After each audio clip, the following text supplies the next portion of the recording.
Well, good afternoon if this finds you in the Eastern United States. Good evening if you are in Berlin or elsewhere in Western Europe. And good morning or good afternoon wherever else this transmission finds you in the world. It is Friday, and I'm Fred Plotkin, so that means this is Fred Plotkin on Fridays, in which I have fascinating guests. The rule for them to join me is that they inspire me, and I know that they will inspire you. And my guest today is indeed a very inspiring person I met a number of years ago, who is named Matthias Schulz. And Matthias Schulz is, by the English title, the director of the Staatsoper Berlin Unter den Linden. I think in German you would say Intendant. Is that correct? That's correct, yes. So I'm interested because it says director, but often I see Intendant translated as general manager, general director. Why director in your case? I mean, this is it's a very interesting name because my children very often ask me, what is an intendant doing, or what is a director of an arts institution doing? And I cannot give a clear answer. Well, I'll be able to get it out of you in today's conversation, and then you can show this to your children. Welcome, Matthias. Um, we knew each other. We met each other years ago in Salzburg. I went back over my records because I keep a diary, and I actually met you quite a long time ago when you were even younger than you are now. And so was I. We met in around 2004, 2005. And you were active then in what was called, I believe, Mozart 22, which was a program being developed at the Salzburg Festival to stage all 22 of his staged works. So there are the famous ones like Don Giovanni, but also things like Bastien and Bastien and things like that we don't see very often. And I was there in 2004 because I was beginning to do that study myself, but also because I came back in 2006 for the 250th anniversary of Mozart's birth and did a lot of broadcasting from Salzburg, mostly to North America, but also to Europe, anywhere where people could hear me in English, and happened to be in Salzburg on January 27th of 2006, which was the 250th anniversary. Precisely at 8:02 in the evening, he was born. And the city, all the bells and all the churches in the city were pealing that night. And although I intended to be in a broadcast studio, I decided to go out with my mobile phone, which then they were not like this, they were big, and hold it up, and I broadcast to the United States the sounds of what was happening in Oh, that's Salzburg. fantastic. It was an incredibly cold night, you may remember, and they created an enormous birthday cake for Wolfie that they put in the Domplatz, and people, the crowds, pushing just to get a piece of cake in the cold. I got pushed here and there, and part of what you hear on my broadcast are unrepeatable German words about I should get out of the ways because I want cake first. But it was, I don't think any other place would have celebrated its composer quite the same way, in part because the cake in Salzburg is so good. So would you start by telling me about your relationship with Mozart, with the Mozart Festival, and then we'll get to the Mozarteum. What I started in Salzburg at the Salzburg Festival, at the summer festival, very early. And I worked there from 98, always in the summer, during the summer festival period. When I was still a pupil, later when I was a student, I always worked there. And I started at the Salzburg Festival as a page turner for Alfred Brendel, for Maurizio Pollini, for Vladimir Ashkenazi. And so for me, it was fantastic to sit next to them and to see what they're doing and to become part of this world and of the world of concerts on that level. And then I asked if I can work there, and it was very great. Hans Landesmann, it was that time concert director, and I could start to work there. And Gérard Mortier was the intendant for the opera. And for me, of course, it was an incredible insight, and it really, yeah, influenced me a lot until now. And in 2004, as you said before, I started there as a full-time employee. And I started there like as a production manager, or however you call that, for this project Mozart 22, where we brought all 22 Mozart operas on stage. And it was, of course, in the big festival hall. It was in the Haus für Mozart. It was, but there were also a lot of, for example, the Residenzhof. It's a courtyard next to the Festspielbezirk, also next to the dome, and also the Landestheater, also the theater of the city was used. As there were a lot of locations and venues for that, and I was responsible for a lot of them. And one of my secret stars of this Mozart 22 was the Mithridate. Mithridate, the opera Mozart wrote, I think, is a 14-year-old. Mark Minkowski. Yes, Mark Minkowski was it's a favorite of mine. It's interesting, and that my notes for you today, you've already said on that. I was going to tell you what opera I would like to see in Berlin that I've not seen for a long time, and the answer was Mithridate. So say why that's a good opera. Mithridate, for me, I think it's very important because it has so much energy. And imagine it's the opera of such a young man. He wrote it when he was in Milano.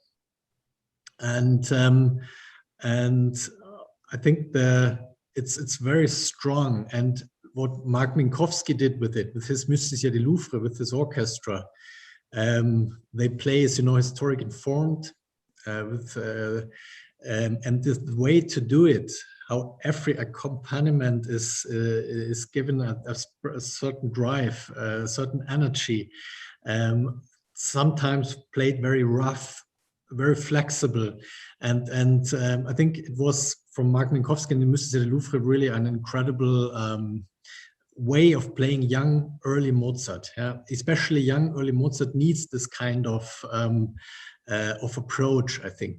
And also Günther Krämer, who was the director at that time, he had a wonderful staging of Mithridate. Yeah? There was a big mirror. It was very clear, very psychological, and they did a lot of cuts. And I think they found a fantastic version, which was kept always the tension, and all together in this courtyard, the special atmosphere, the way how the music, as everything fitted together somehow. And that's why I have a special relationship to that. We have that in common. It's interesting. As you know, not too long ago, James Levine died, and I used to work at the Metropolitan Opera, and I had the privilege, usually about once every 2 months, of an hour of his company to ask him questions to teach me. He was a wonderful teacher. And I one day brought up the issue of Mithridate because it was an opera way back then, before you staged it in Salzburg, that I just felt was the missing piece in the Metropolitan Opera's presentation of Mozart, because basically they presented 7 Mozart operas always. Let's see if I can remember. Die Entführung aus dem Serail, Idomeneo, Le Nozze di Figaro, Don Giovanni, Così fan tutte, Die Zauberflöte, and La Clemenza di Tito, yeah. Order. The and 7, they yes. never expanded from that. And I once said to him, there's an opera that I think really belongs in the repertory. The Met has wonderful Ponell productions of Idomeneo and La Clemenza di Tito that basically use the same scenery. And I felt that that scenery could also be used for Mithridate because it's the first of his important opera seria. In other words, not tragedy, but operas on serious themes, set usually in antiquity. And Levine agreed on that, but he felt that the rehearsal time involved would be too great, even though the Met Orchestra is very, very accomplished at playing Mozart. But to get that up and going would take longer. So it leads me to ask, I know that Salzburg is very special. I've been privileged to work there for decades. How did you get 22 operas on, especially when there's so much musicological research and edits and definitive editions to create for all of these works? Obviously, the famous ones are there, but it was all the lesser known ones, that La Finta Giardiniera, things like that, that we don't see, that require very heavy lifting to get a production on. I mean, it was at that time, you know, Peter Ruschitzka was the Intendant, the artistic director of the Salzburg Festival. And I think a very important condition was that he never had any doubt that it will work. He just said it will happen. And of course, there were a lot of doubts around if you can do 22 music theater works, as operas on one season, in fact, in 5 weeks. And it was really necessary to have someone who had absolutely no doubt on that. And of course, then it was planned in 2004 and 2005. There were already some operas produced, which could be revived. Then there were new productions at that time. And then, of course, there were a lot of co-productions. Like I remember Ascanius and Alba with Mannheim, because there was a lovely staging of a very young director, David Herrmann. He's known now, but things like that. And it was, I think, somehow at the end it worked. Of course, it was a huge planning. It was the year where we for example, used for the first time a software to bring all the planning, the daily planning together. And this was, we needed tools for that. We needed passion. We needed venues, for example, to bring the Residenzhof to a venue would work, because there are six parties involved there. There's the university, there's a gallery, there's whatever. And to convince all of them to be part of that and to be disturbed for several weeks for something like that was also a huge thing. But the whole city together tried to make that happen. And at the end, you know, it was also documented audiovisually. And this was also an incredible, huge project. Now, I know that you are Bavarian, but did you grow up closer to Salzburg or to Munich? It's said very often that I'm from Munich, and I was in Munich very long. As a student there, part of my family is there, but I was born in Bad Reichenhall, and this is just 25 kilometers away from Salzburg. And so I'm Bavarian, I'm German, and I'm from the very, very south from Germany. Yeah. Because we know from history that Salzburg had relations more with Bavaria than it might have with Vienna. And Mozart composed Idomeneo for the court opera in Munich. And his father was German.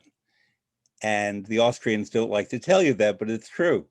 And I find that part of the world, which is intensely musical and intensely given to culture and intensely gemütlich, but intensely conflicted, and it's a fascinating place. And I find that people who live in that area, and especially those who work in music, come up with these borders in their minds, this is my opinion, that don't necessarily exist. And I've seen people go across. I knew someone in Salzburg who said to me that we Salzburg people are charming, unlike the Bavarians. And I didn't know how he could generalize that, because I know many charming Bavarians and I know a few Salzburg people who are not charming. Did you find in this going back and forth and in living in the greater musical reality of, let's call it, the nexus of Munich, Bavaria, and Salzburg, that you had to negotiate as a German who happened to be working in Austria? I mean, I have to say, because I grew up so closely to the border that I felt always very close to the Austrians, and I felt always a deep sympathy. And I was there in Salzburg in my youth so often. And 14 years of my professional life, also the major part of my professional life, I've worked in Salzburg. That means I'm also really very influenced by that way of doing it. Yeah? Sometimes I'm still, or I always think was quite direct, and sometimes possibly more direct as the majority of Austrians would be. But no, I have an incredible sympathy for that, and of course I'm very, very, very influenced by that. And if you talk about Mozart, I mean, Mozart owns no one anymore. Yeah? He's universal. The same is with Johann Sebastian Bach and so forth. And I think it's very important now to forget about this. I mean, being here in Berlin, I have to say these different mentalities between West Germany and East Germany. Of course, this should be over already, but it's also interesting to feel and to see this difference, which are still around. And this is a completely different issue, I would say, because of course, from Bavaria, there are parts in Eastern Germany which are different, but and possibly also economically a bit more problematic. But there are also regions in Germany which are quite the same. And from Bavaria, there's no difference. But being in Berlin and to have the history here in town, that makes a difference. And it's very interesting to have this mentalities. And it's also good to keep that in mind and to learn from each other and to not just to smooth everything. Yeah? That would be a big pity. Yeah? And it's very interesting to think about that and to deal with it consciously. I do want to get back to Berlin. We will spend a lot of time in Berlin in this conversation, but I want to take you south again. Yeah. For a few reasons. One is, here is the big test. When you want an apricot and you are in the South, what do you ask for? What do you mean with an opera cut? An apricot, the fruit. The fruit. Yeah. What do you ask for? I mean, I'm not totally sure in which direction you want to go. Okay, so I wanted to find out if you're a German or an Austrian. But I do understand both, you know, if there is an apricose or mirabelle. Yeah, that's the point, is that the fruit is basically the same, but you travel just a few kilometers and you go from Linden to... No, but I do understand both. But I myself would use more the German expressions. Yeah. But there is no.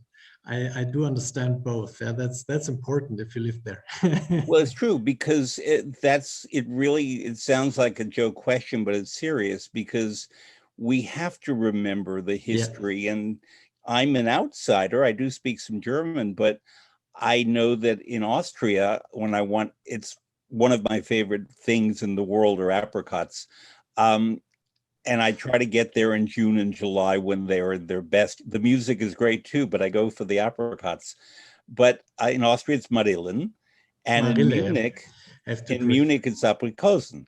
And if I go to Dahlmeier in Munich, I have to say Aprikosen. And if I go to Staud's in Vienna, I have to say Marillen. And if someone from outside has to sort of step on the cultural sensitivities of language, this is what I'm talking about in terms of the thought process. And yes, you introduced the concept of Berlin, and we will discuss that. But even in your younger youth, because you're still young, you probably were aware of these things, but lived them without being conscious of them because they were part of your life. And I'm pointing this out as an example. I want to ask you about page turning, because I have a particular issue with that. What's it like to be a page turner? I've never spoken to one. Before we come to page turning, it's important, but I wanted to say this, what you're saying is aprikose and marille. I think it's great to have these differences and to keep it and so forth. But if you think about the sound of orchestras, it would be also a big pity if this the specialities of the regions would be smoothed or something, and that all orchestras in the world would sound the same. This would be a huge problem. And how is it possible to keep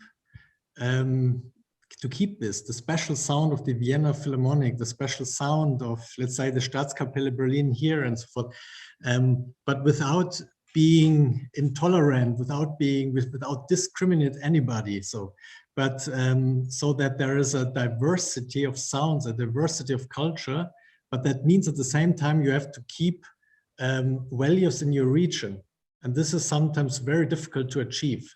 Yeah. So this is something, a very interesting question, which is valuable to think about. Okay. You froze up there. You said values in the region, and then I did not hear you. Yeah, no, but yeah, you froze. That's what I mean, because it's sometimes difficult to keep the values in the regions, but at the same time, you're part of the globalized world. It's necessary to have diversity. It's necessary to have globalization, but it's necessary to keep the values of the regions and to keep the special sounds of the orchestras there. And to get this balance is not that easy, you know. I find the notion of globalization a troubling thing. I'm speaking to you from New York, and in a way, my country's leaders in the past, specifically Ronald Reagan and Bill Clinton, advanced what they called globalization, and it was primarily economics. And it was about making products available to more people in more ways. I believe sometimes with a degradation of the quality of the products to standardize everything. And I'm a believer that we should be able to trade whatever we want, but that certain countries with their certain traditions or their certain climate or agriculture produce things that are better. The Marillen from the Wachau Valley in Austria are really better than any I know. And I try to eat Austrian apricots, good though they are in Germany and Turkey and California, but they're better in Austria. And there are musical sounds that come in Berlin that are extraordinary, that cannot be reproduced. We can document them on our recordings and our radio and video transmissions, but I see globalization not as a sharing, but as a flattening, as a reduction in quality. And I worry about that. And I worry that many handcrafts that are done will disappear, because if you can manufacture something in a machine in a poor country, that means that people who do something particularly well for thousands of years, say in southern Italy, will not be able to do that because they're being crushed in the market. So I know we agree on that. I want to get to page turning before we continue with this topic. I've been fortunate to lead master classes and to attend many, many master classes. And one of the best master classes I ever went to was given by Christa Ludwig, the mezzo-soprano. Mm-hmm. And this is a number of years ago. And there was a physically attractive and very talented female singer that she was working with. I was on the stage giving commentary and so on. And there was the pianist, and there was also a page turner. And Christa Ludwig was so hard on the page turner that the page turner was not doing it properly. And you are ruining it for the singer, and you are ruining it for the pianist. And she pointed to the audience, and you're ruining it for them. And this page turner. And then Christa Ludwig said, and you have another problem. You're too pretty.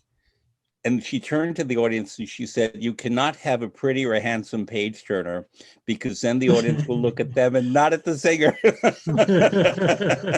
And the poor page turner began to cry. It's incredible. What was your hardest moment as a page turner? It was, being as a page turner, you can just do things wrong. You can't do right. It just not disturbed, you know. But I have to say it's great to be so close to someone having this tension, being in the music, and it was great for the first 2 years, I have to say. And a very difficult moment was the Manuel Ax in the big festival hall. He did Schönberg piano concerto, and I had 2 pages. I turned 2 pages in one before the final.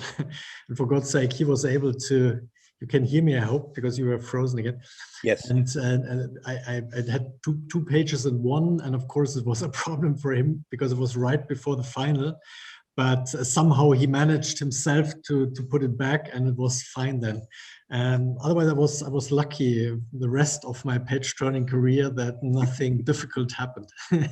The good thing is I'm so tall that I don't need to stand up when I do it. You know, you do it with the left hand, and you page.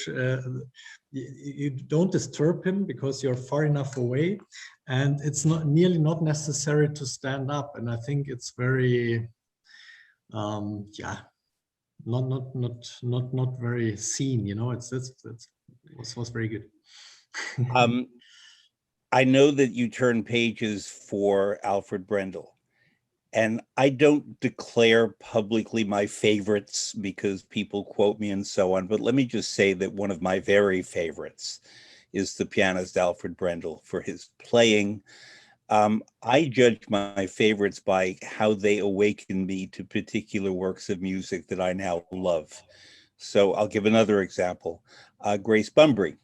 I saw do Carmen and Orfeo in the late 1960s when I was a boy.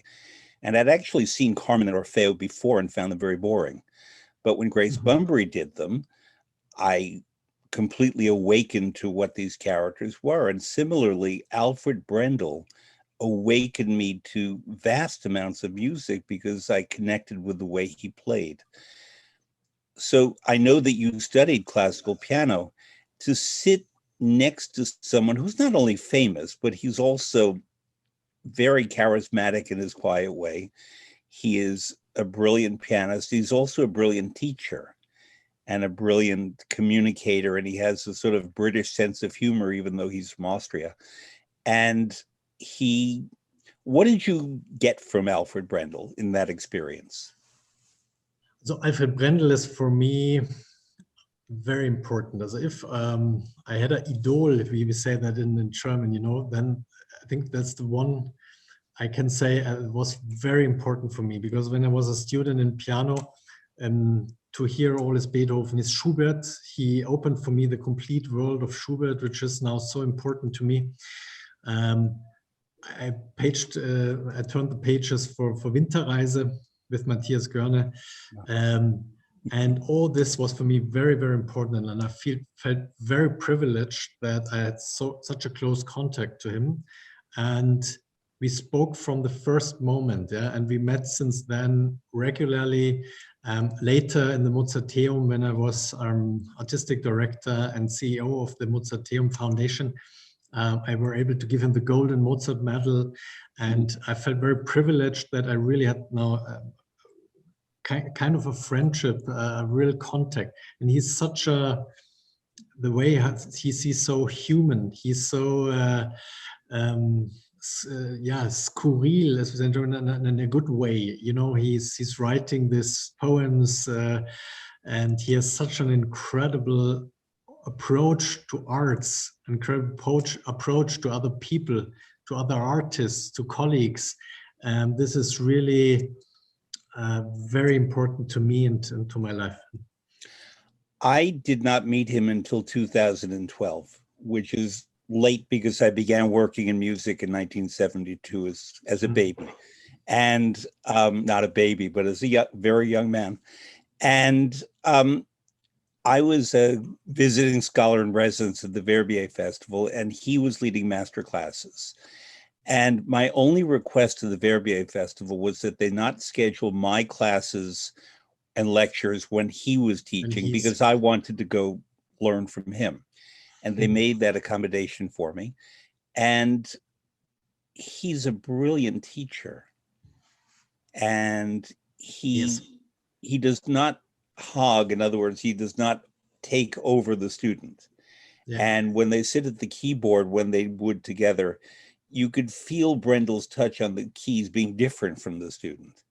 And I was hoping, we were not allowed to ask questions, but I was hoping that he would indicate how he places his fingers on the keys that achieves the sound that he does.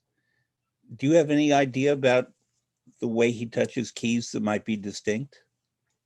I mean, what for me is so important is that he presented the architecture of a piece in such an incredible way, and the timing, that what you can't really explain. Also the timing was always perfect. You always feel at home when he's playing like an sonata from Schubert or whatever, and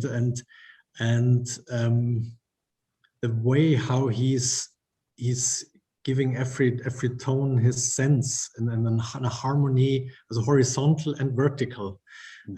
This has like a very, very perfect balance harmony. So this is something very important, and he's also able to create a moment of Schweben, you know, that something is completely not on earth. Yeah.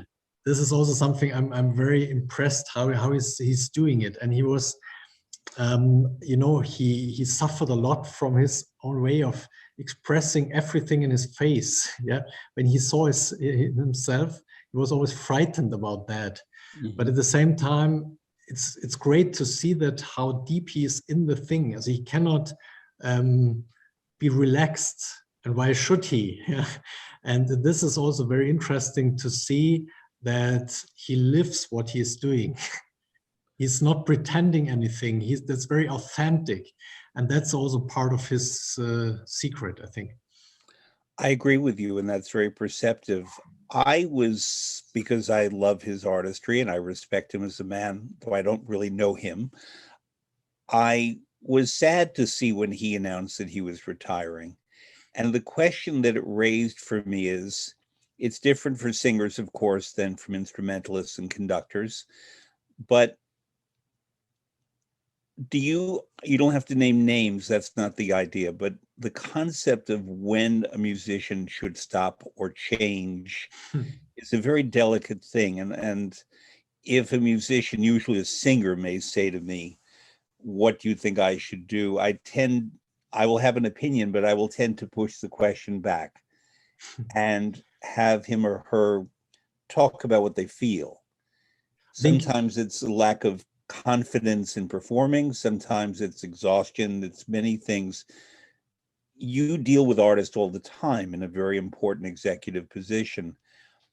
How do you negotiate that topic with people? I mean, with Alfred Brendel, I was in his last concert, and he played Jeune Homme concerto by Mozart, which is a very ironic way of doing it. But at the same time, if you see the slow movement of the Jeune Homme concert, is one of the deepest music you can imagine. Yeah? And insofar, it's an incredible choice. And I think he was 77. And he knew very well that there are physical limits. He knew that he wanted to be under control of this moment. And I have really a lot of respect that he did that. He took a decision, and at the end, he did not correct his decision. And I think this is very seldom. And I would not judge on anybody, because it's the most difficult thing you can imagine, because at the same time, it's great just to do music and to do as long as you can. But I think to be frank to artists and to say, try to be under control of this moment. I think this is something very important, but this is also for the artists themselves very important. But at the end, everyone has to find his own way. I'm not in the position, I have to say, to give good advice to the biggest artists in the world, and this would be not the right way. But if I'm asked, I would be quite frank, I think.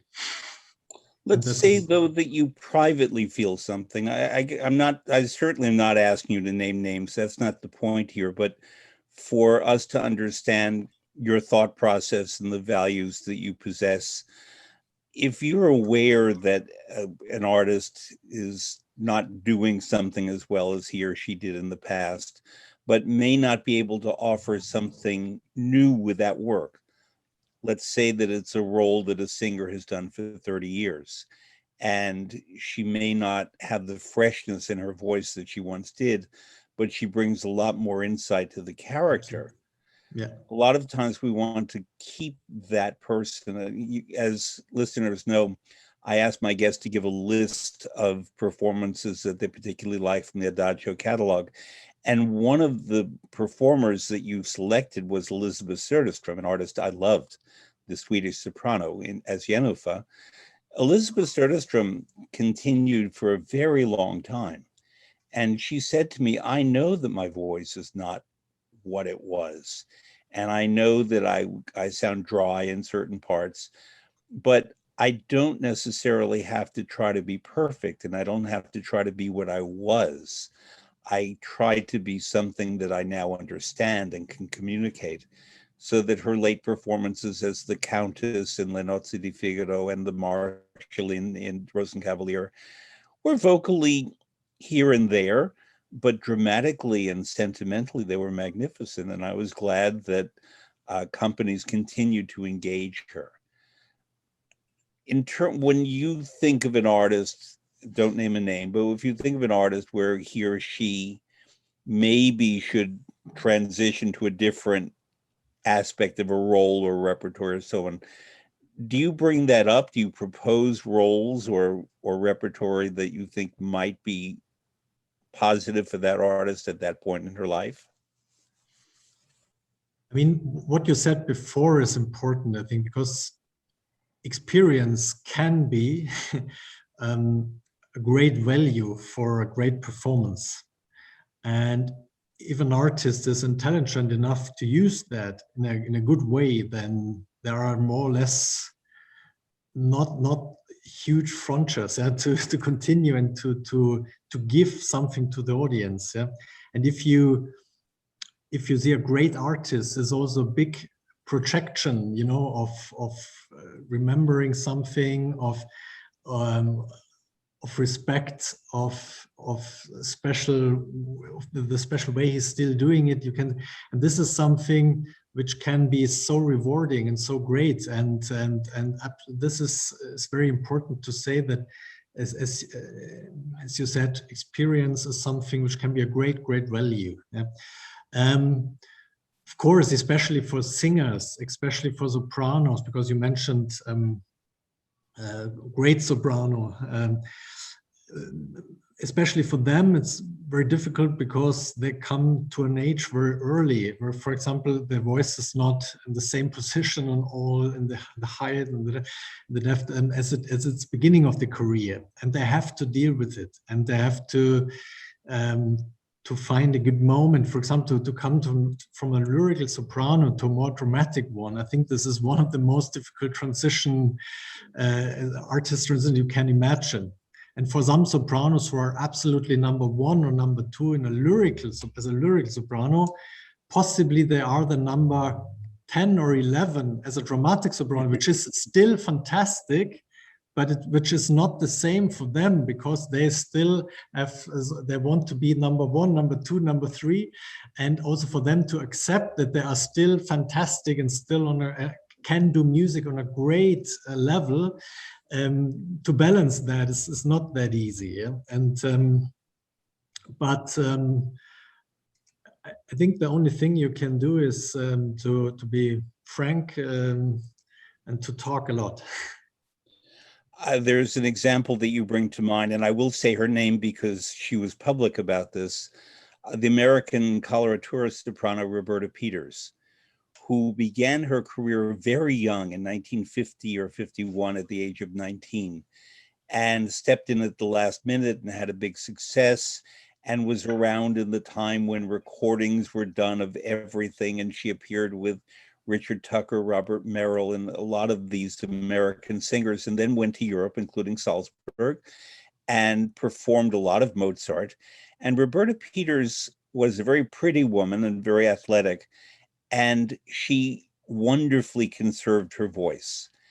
And she was also the first person in the arts that I know of who was a practitioner of Pilates, and in fact knew Dr. Pilates. I didn't know there was a Dr. Pilates, but she studied with him herself in the 1950s.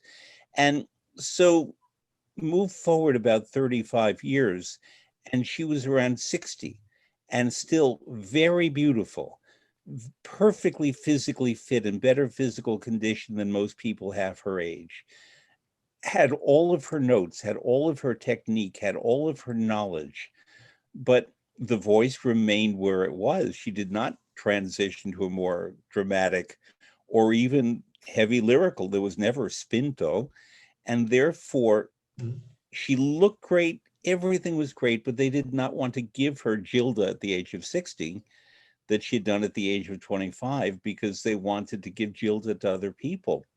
And it was very delicate at the Met, because she had a big audience. They wanted to give her work, but finally they started offering her smaller roles, like I forget if it was a teapot or a teacup in L'Enfant de le Sortilège, and she did not want to end her career that way. So she stopped because she was not being offered those roles. It was a bit brutal, but on the other hand, the voice didn't change. Her efficiency and her dedication to her art actually cost her in the end. And we see other artists, Söderström, but Carita Mattila, many artists who are fantastic in what they did, and they're fantastic in what they do, because they're able to take their knowledge and artistry and transition to different kinds of music. So before we head to Berlin, I want to talk to you about an institution you mentioned that I deeply admire and you were deeply involved in, the Mozarteum.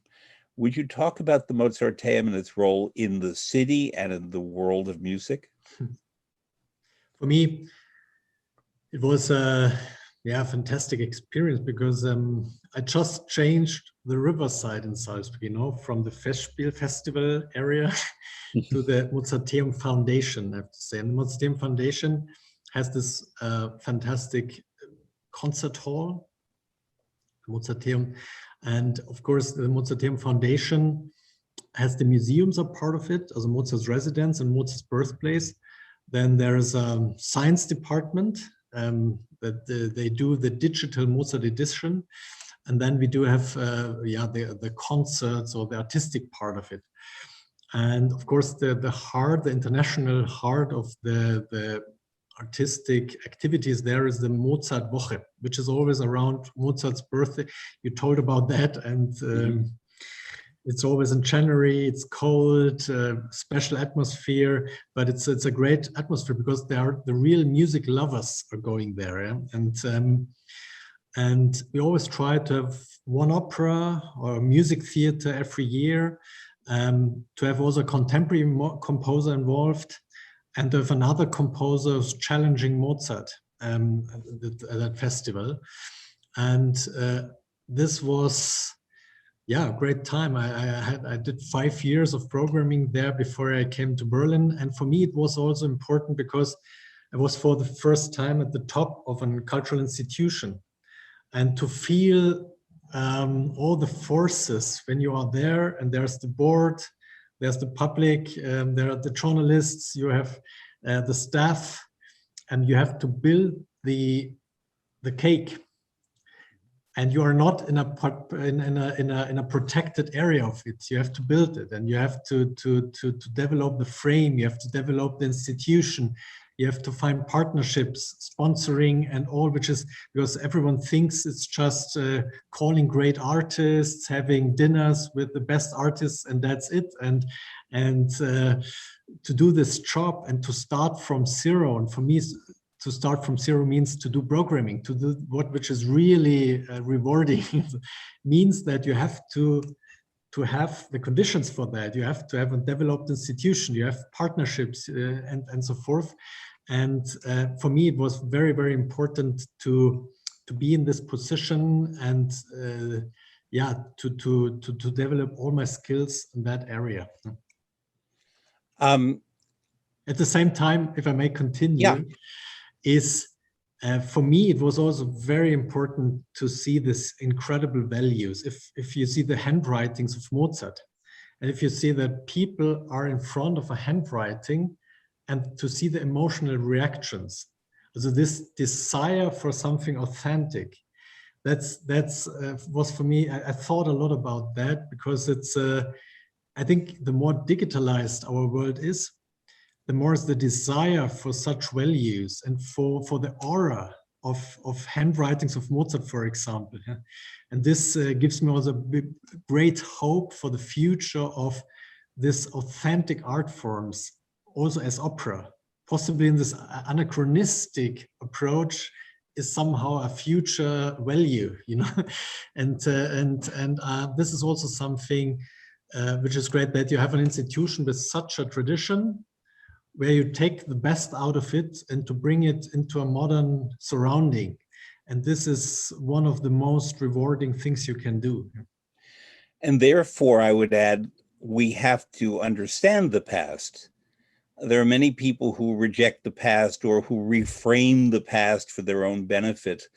When I decided that I was going to work in music and opera, I surprised people by becoming a history major in university rather than a music major. I minored in music and theater production, but I thought it was very important to do history, to understand the values and the changes of nations and the politics and all of that that goes with history. And I think that that's missing.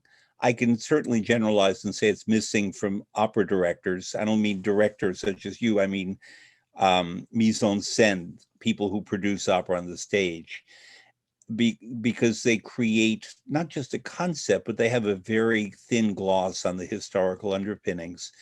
And in my opinion, the composer who suffers the most for that is Verdi, because Verdi is so anchored in history and the meaning of historical values that if we don't really know them, we are not understanding Verdi. But I wanted to ask you something.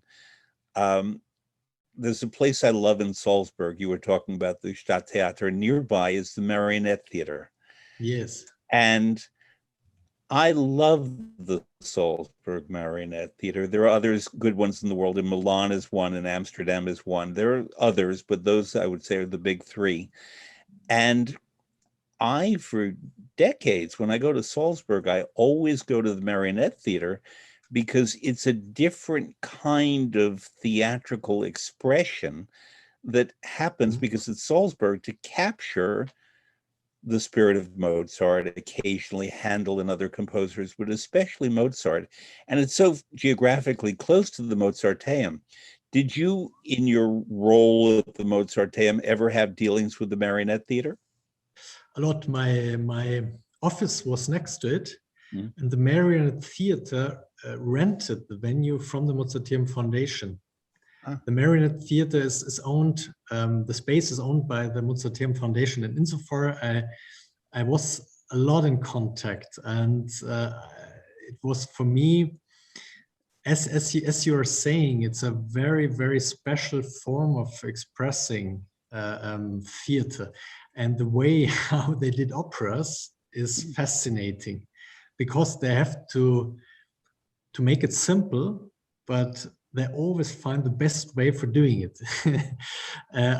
I saw there are great, also in the Mozart 22nd, there was one of the operas was done there with live music, and they always, about all the centuries that are existing now, that they find always ways to be kind of modern. Yes. And I'm impressed by that. It's a lot of international guests are coming there, and it's still there. It's still alive, and I hope they will continue for the next centuries. When people ask me, because I love Salzburg, to give them a list of things to do in the city, and I give many of the Yes. predictable ones and a few of the unpredictable ones. The one I'm most asked about is the Marionette Theater, as in, why are you sending me to a puppet show? And I try to explain the high art that one sees in that theater. And to me, it's fundamental. If I'm in Salzburg, I will go to a marionette show to reconnect with the basic values of theater. Because when you can express emotion in an inanimate figure, a doll, a puppet, a marionette, and make you cry sometimes the way they move, that to me is as great as Greek theater, as opera, and so on. And people think it's just for children, and it's really not, in my opinion. Since a month or so, they have a new puppet, and it's Jonas Kaufmann. Have you heard about that? No, they always find a way to connect with the current opera world, but it's really worth to go there, definitely. Yeah. So let's head north to Berlin. When you were offered the job, I'm going to use the German word Intendant, number one, I'm sure you were happy to be offered the job, but how did it feel moving from the small, intimate, exalted atmosphere of the Mozarteum to maybe the greatest musical capital in the world? Certainly one of them, but it's right there. I mean, Salzburg, which is so important to me and such an incredible city. You know, for me, after 14 years, because I'm now 43, and I started everything quite early in my life, also with the children.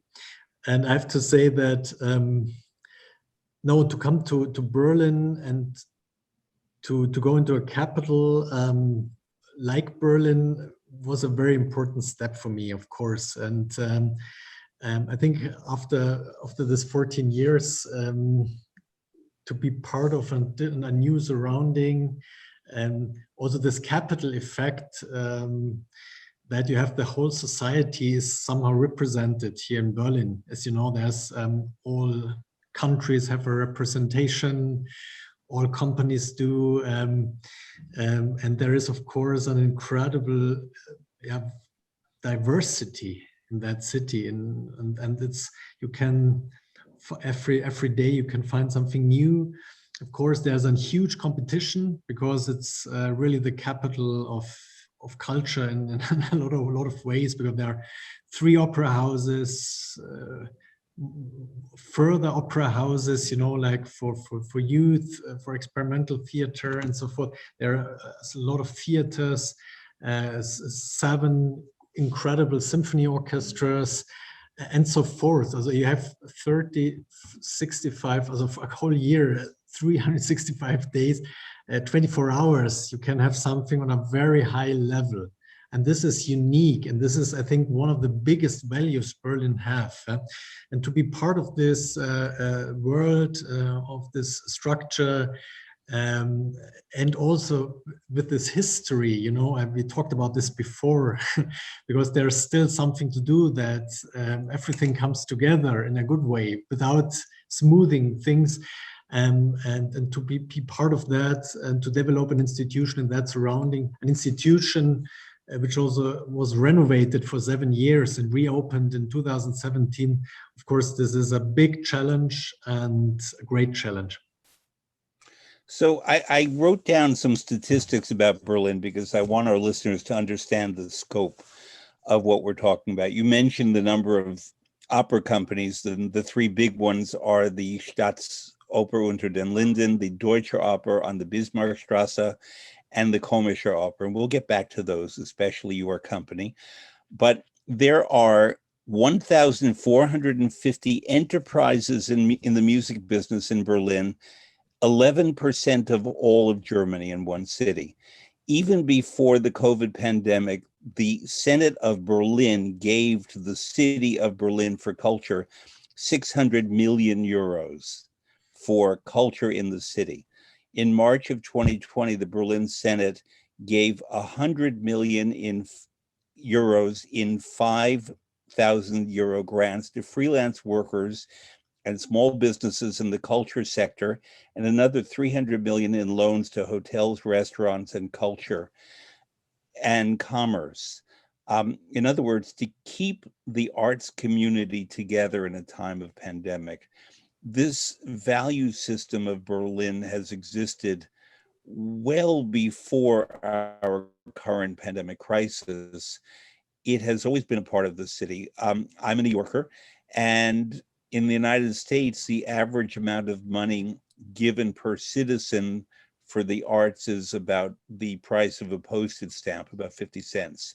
In New York City, it's about $40 per citizen. In Berlin, it's something like $350 per citizen. In New York, we're proud of what we do, but we look to Berlin and we see the values that I frankly greatly admire. Berlin was the kingly, the royal capital many, many years ago, centuries ago, of Prussia. Germany, as we know, we could spend hours talking about the history of Germany, but it became a nation around 1870. Before that, it was many states and lands and duchies and Saxony, for example, in Bavaria and Hamburg and so forth, the Rhineland. And Germany then had its history in the 20th century, which included being divided after World War II into East and West. And Berlin was particular because the city of Berlin found itself in the northeastern part of the country, pretty close to Poland. And when East Germany was created, a section of Berlin remained part of the West. And a section of Berlin, East Berlin, became the capital of East Germany, the German Democratic Republic, as opposed to West, which was the Federal Republic of Germany. The parts were reunited in 1989, and therefore Berlin evolved from that. Berlin was not the capital. West Berlin was not the capital of West Germany. It was Bonn, home of Beethoven. So I mentioned this background for what we're now going to talk about. My first visit to Berlin was, I remember vividly because it was an amazing experience, in April of 1979. And I was 22. And I, at that time, was working at La Scala, and I was the assistant to Giorgio Strehler. And there was a theater conference that I was invited to as part of a larger Fulbright conference in West Berlin, when the desire was to bring people to Berlin, to discover Berlin, to keep it alive culturally. And being a New Yorker, it was the only place in Europe I discovered that had 24 hours of life. And as you said, you could have culture 24 hours a day, and it was true. And that was so unusual to me because much of Germany shuts on the weekends. And so for that reason, I traveled all around the city. I was able to take the underground and go to the eastern sector, and went to the Staatsoper, went to the Komische Oper, visited the beautiful museums in the eastern sector, and then would come back from the dark of the East to the lights and the activity of the West. And it completely changed my life, that 2 weeks in Berlin, because I found the only place that I had ever been to outside of New York that had that relationship to culture as being so intensely felt. I think that New York has lost it, I'm afraid to say, to some degree, but Berlin maintains it. And having given that background, I now want to talk about your being an important leader in a city. You're the leader of the oldest opera company in the city. How you, as the leader of that company, along with Daniel Barenboim, the artistic director, music director, who you play prominent roles in the city, but you're part of something bigger. How do you, both of you and your company, participate in the larger cultural and musical life of Berlin? I mean, this is for us. I mean, we just celebrated the 278th birthday of this institution, the Opera House. And to come back to you mentioned that it was the proud of Prussia that times. And you know, Friedrich the Great, he built here in the center of Berlin, in the Bebelplatz here, this opera house next to the Zeughaus, which is for military, and to the castle, also the Stadtschloss of the castle of the city. And it's very remarkable because he gave culture such an important symbol already at that time. And this was everything else than self-evident to do that. And this symbol and this sign is alive still now. And it's now, it was renovated for 450 million euro. It kept the Rococo measurements in the audience, but at the same time, from the stage technology, is one of the most modern houses in Europe. And I think this is remarkable. But you talked about the surrounding. I mean, we have a lot of cultural institutions which are so great, which has such a high quality. But you can see it's not too much. You know, it's I always say we have. Berlin is increasing and increasing, and we have 3 big opera houses, but soon we will have 4 million people here, and then I think we need 4 opera houses. And I think every opera house has its playing ground, and of course I think the Staatsoper in Linden is possibly the most international one. It's for us, of course, the music and the highest quality of music is crucial, but at the same time to find new views on the repertory, but we will possibly talk about that. It's for us, it's great to be in that surrounding because all great artists are here, are coming to Berlin. You don't have to make a big effort to bring them to Berlin. Of course, you have to make an effort then to bring it to this institution to the right time and so forth, but it's like in a street where a lot of great restaurants, sometimes a lot is going on there. And this is sometimes also politicians have to understand that if there's a diverse and a great cultural surrounding, it needs to have a certain level and a certain number of institutions who challenge each other, who are in a fruitful competition, who bring artists to Berlin together because it's an attractive place, because it's a developed audience, and so forth. As it's necessary to have a critical level of culture in a city that the value is real and that the value can really be seen, yeah, and can have a real impact on society. I'd like to talk to you a little bit later, maybe in 5 minutes, about the reconstruction of the theater. But for now, what I want to ask you more about is the fact that when I came to Berlin in 1979, I was in the West, of course, and I was anchored at the Deutsche Opera, which is in a relatively modern building. The company was founded, I believe, in 1912. Yes. And I don't know the origin of why they founded that when already there was the Staatsoper Unter den Linden and there was the Komische Opera, except maybe to create another company. To me, their profile is mostly 19th century opera. They do big productions in big places. Their scenery, last time I was there, the scenery broke and it didn't matter. They did a fantastic Tannhäuser just with the scenery on the stage and the performers performing, and it didn't really matter too much. But it has a very different flavor, the Deutsche Opera, maybe you disagree, than does the Staatsoper Unter den Linden. And describe them, if you would. I mean, when the Deutsche Oper was built, it was something done by the citizens of Wilmersdorf and Charlottenburg, you know, whereas they thought, the people there thought we do need something like that also in our area of the city. And it was more a decision and an activity from their side and not so much politically. Mm-hmm. And I think this is important to know. And it's a bit bigger, the house. It's 1,800 seats. We have 1,400. And it was built for the big pieces.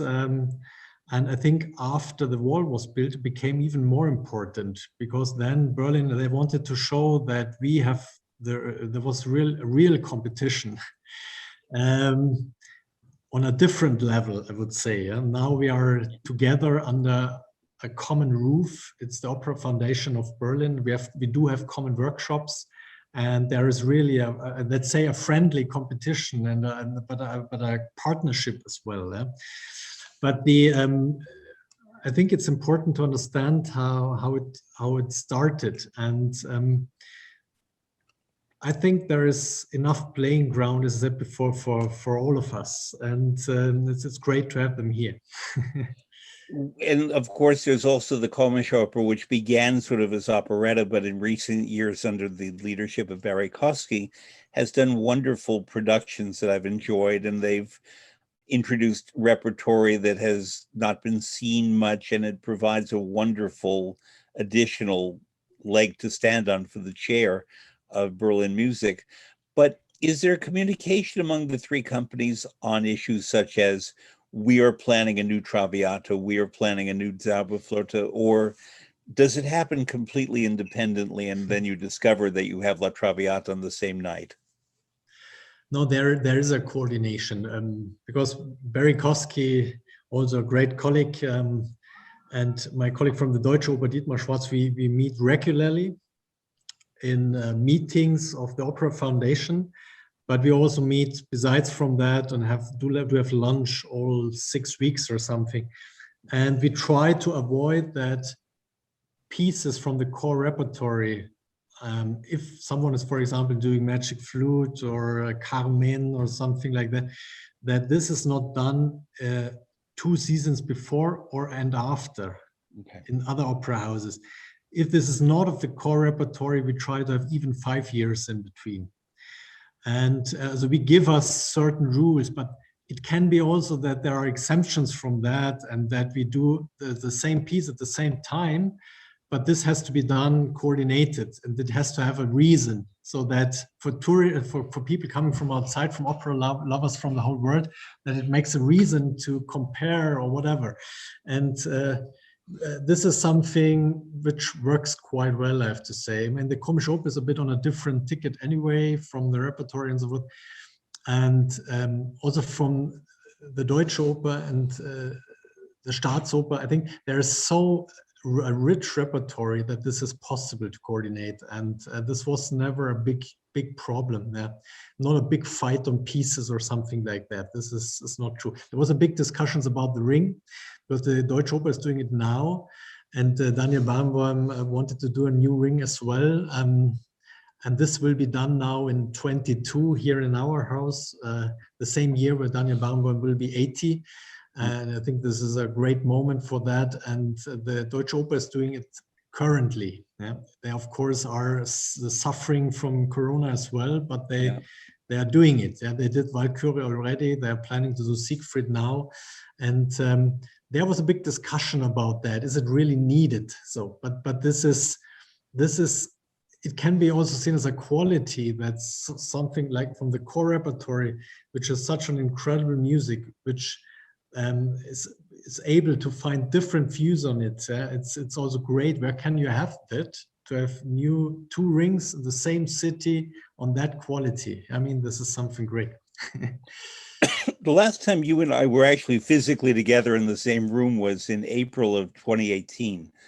I was leading a opera symposium in Berlin, and you met with my group, my students, and you were very open and answered their questions beautifully, which I appreciated.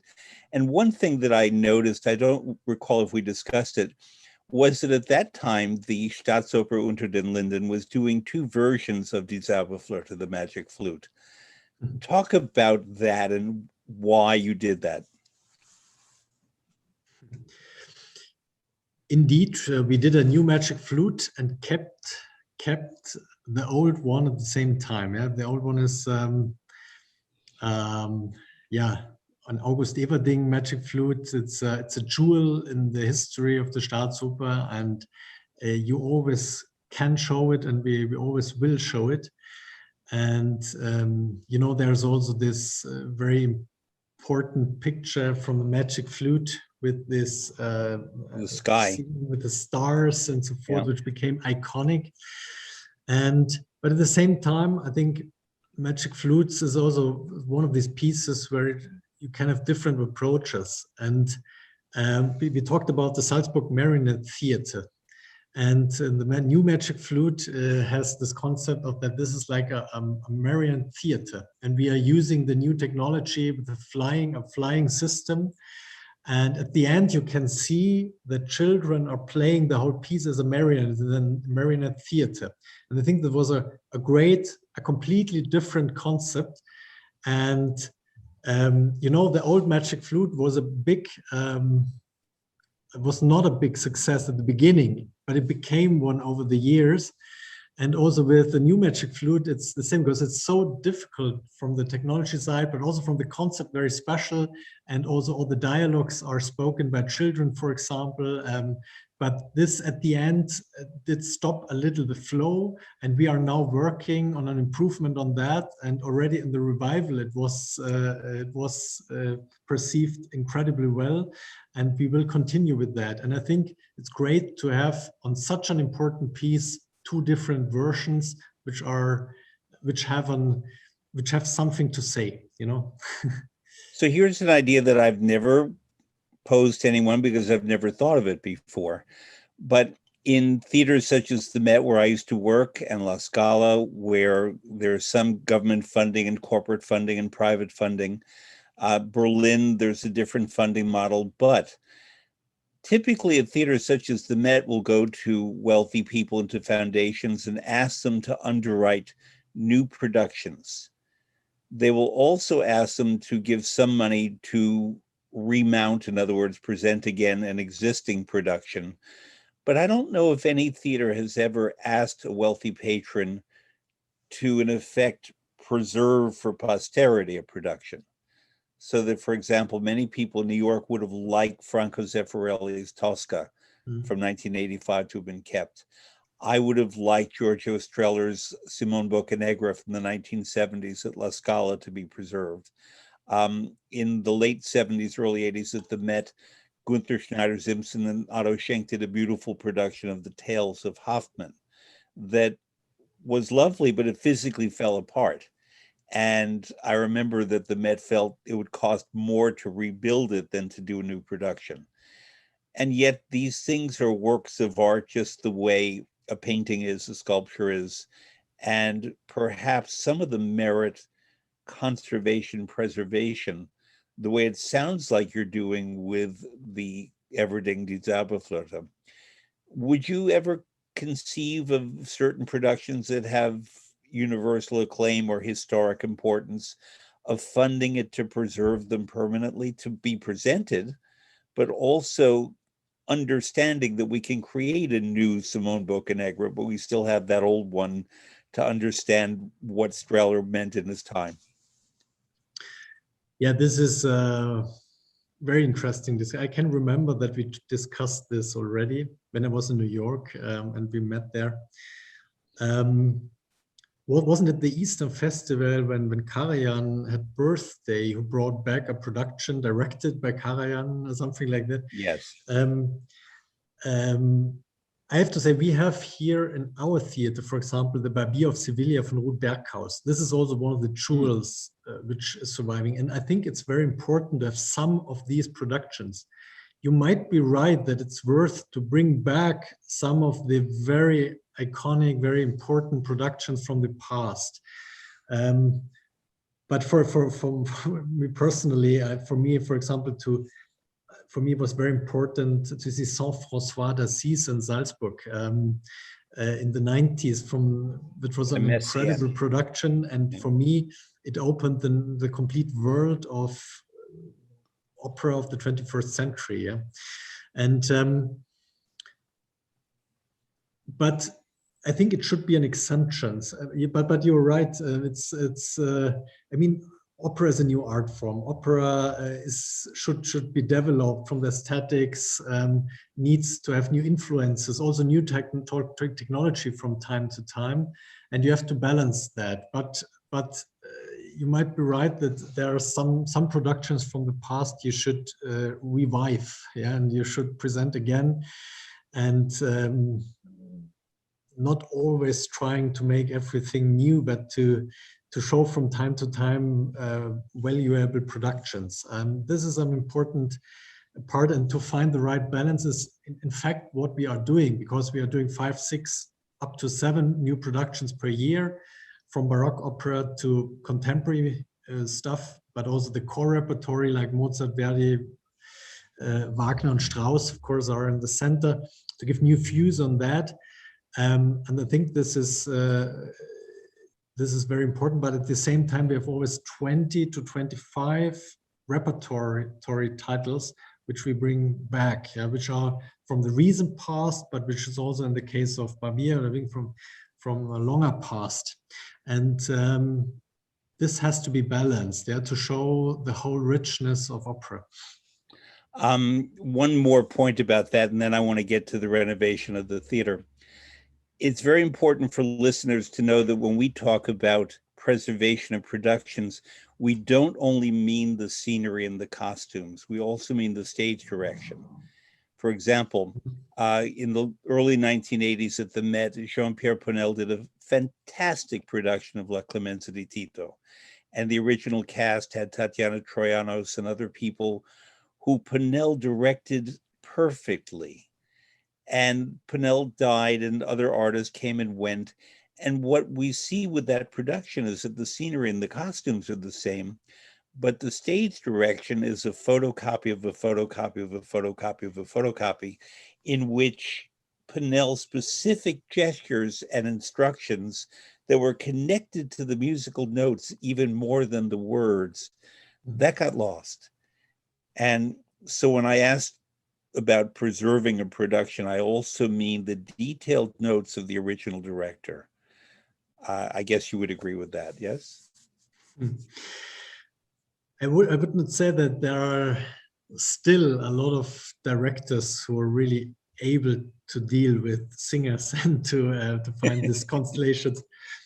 But you're right. For example, we show a production of Patrice Chéreau, Elektra, from time to time, and I think this is really stunning how it's done, and it's so precise, and it seems to be very simple, but at the same time, the psychological relations between all the figures is shown, and this has also one of these qualities you are describing.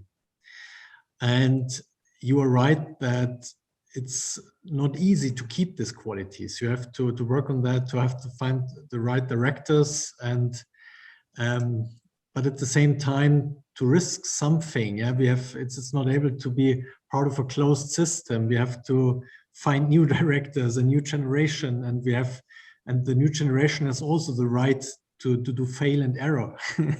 But with their own production, not with Chéreau's. For example, Chéreau, who died of cancer, yes.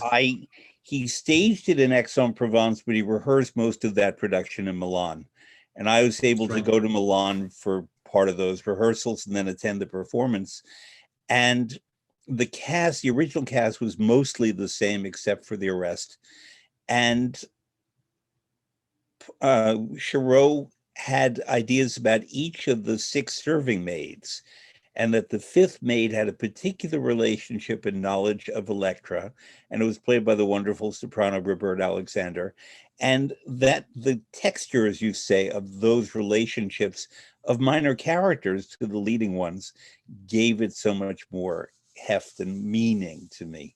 So let's go to this idea of renovating a very old theater from the 1740s that had fires and it had damage through the centuries, but was frankly out of date because of neglect, but also because of age. And the company decided to do this renovation, preserving the original facade and the feeling of the auditorium. And I use the word feeling intentionally rather than the look of the auditorium, and yet build all of this infrastructure around it to make it a 21st century opera house. Talk about that. It was renovated from 2010 to 2017. And one of the biggest changes is that in the audience, the ceiling was raised to 5 meters.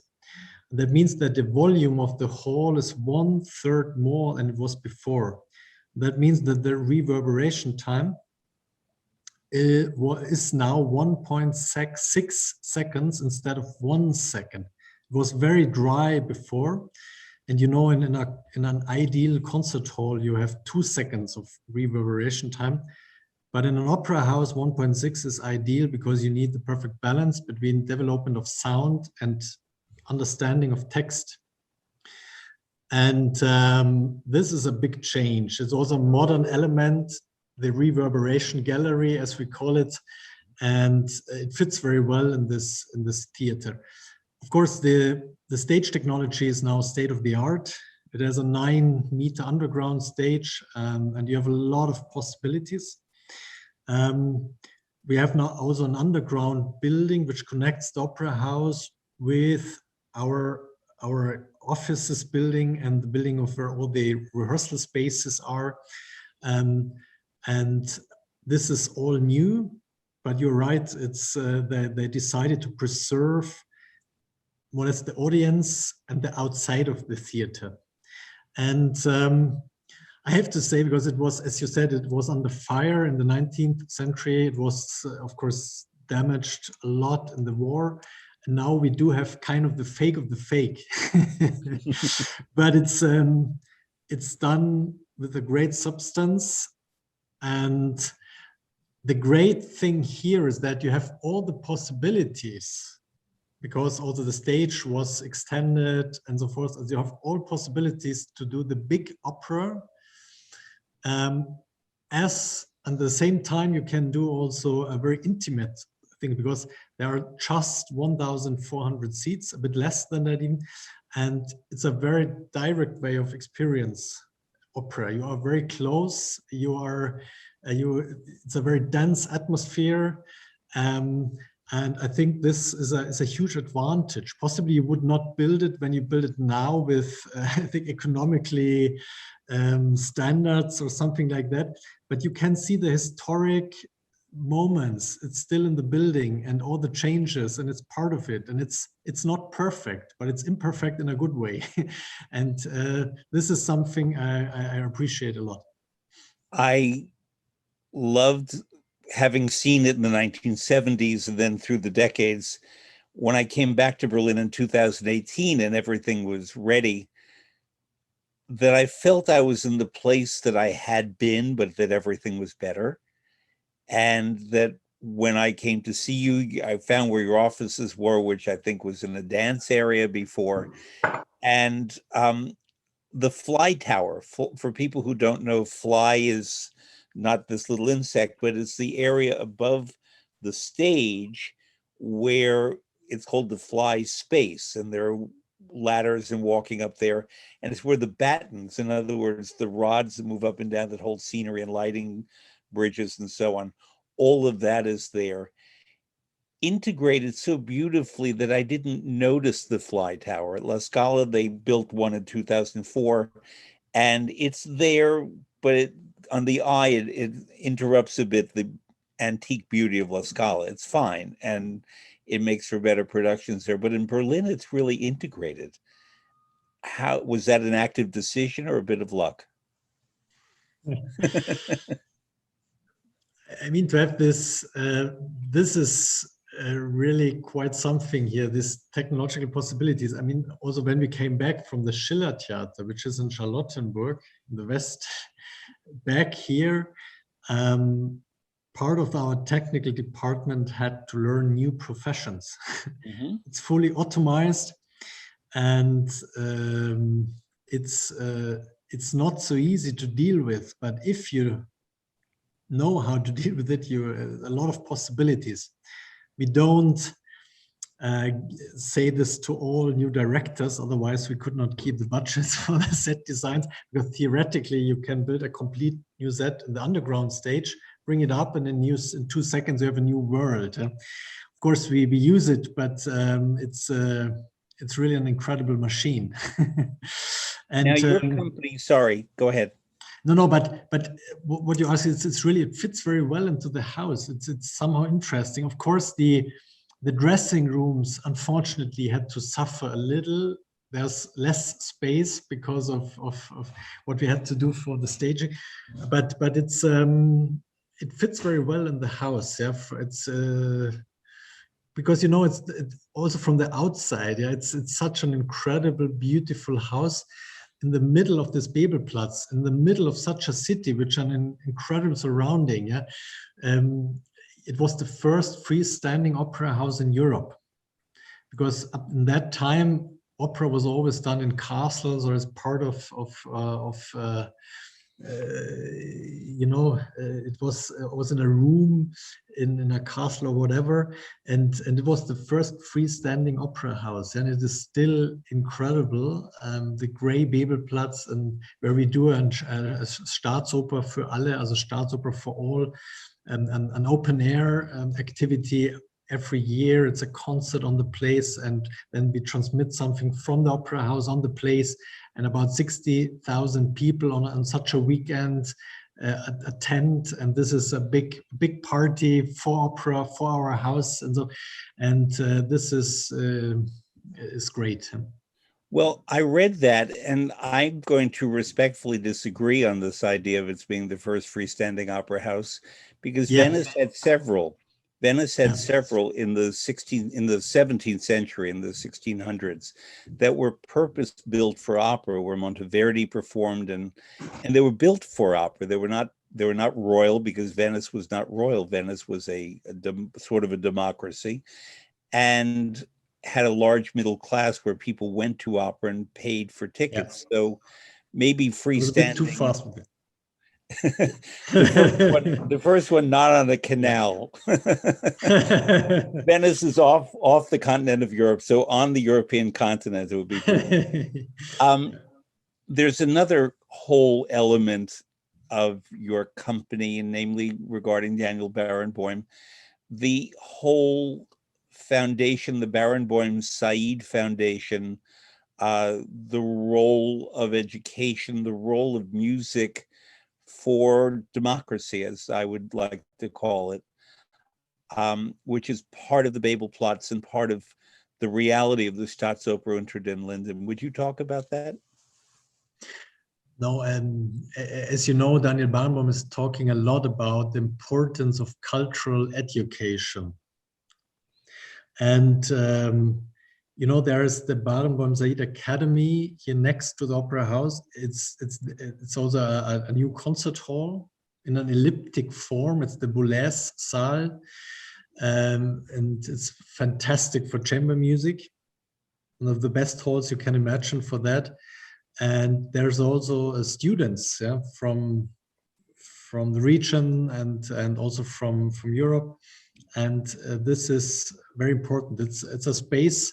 It's part of our building, and in former times it was also used as logistic center for stage elements and for costumes and things like that.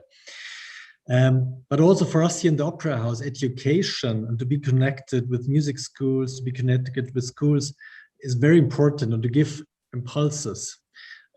We have here, we built an orchestra for 7 to 12 years old. It's the Opernorchester, Kinderopernorchester, Children's Opera Orchestra. And this is very important. We have also the Children's Opera House for Berlin, where we had workshops. We have children's concerts, of course. So I could talk about this two other hours, but I think this is so important, and we don't want to substitute something which should happen in the schools, but to give additional impulses and to do whatever we can do, and to be connected with families, to be connected with young people, and to transport the importance of opera, and to make them to passionate opera lovers. Do your children go to these? I know that we began our discussion and you mentioned your children and wondering what does their father do. I think now they'll be able to know more about that, but have any of your children shown a particular interest in music? All of them are playing an instrument. Good.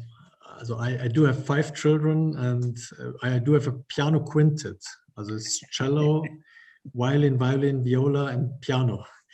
And one of the pieces that you gave me as your recommended pieces was a piano string quartet by Quintet by Quintet. Mozart. It's a string quintet by piece. Yeah, absolutely. Because it's such an experimental approach of Mozart to music. It's so incredible, and he's the master of destroying expectations when he's composing, and you can see the most in that piece, and I love it a lot. But my children, they are going to opera but at the moment, the 10-year-old is possibly the most interested. But I would say she's the diva in the family.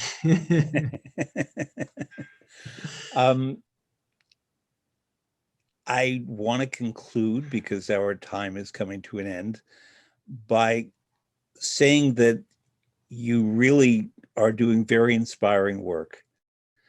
And your work is felt well beyond Berlin. I know that is what I am. I'm an expert. And I'm not saying this to be friendly to you, but really because I know who are making changes in the world of opera, because I talk to musicians and I talk to singers and I ask them where they enjoy being and what they enjoy doing and where they are creatively stimulated. IDAGIO, of course, is in Berlin, which adds to the musical environment there as well. But how can you take what you've done and see it built upon?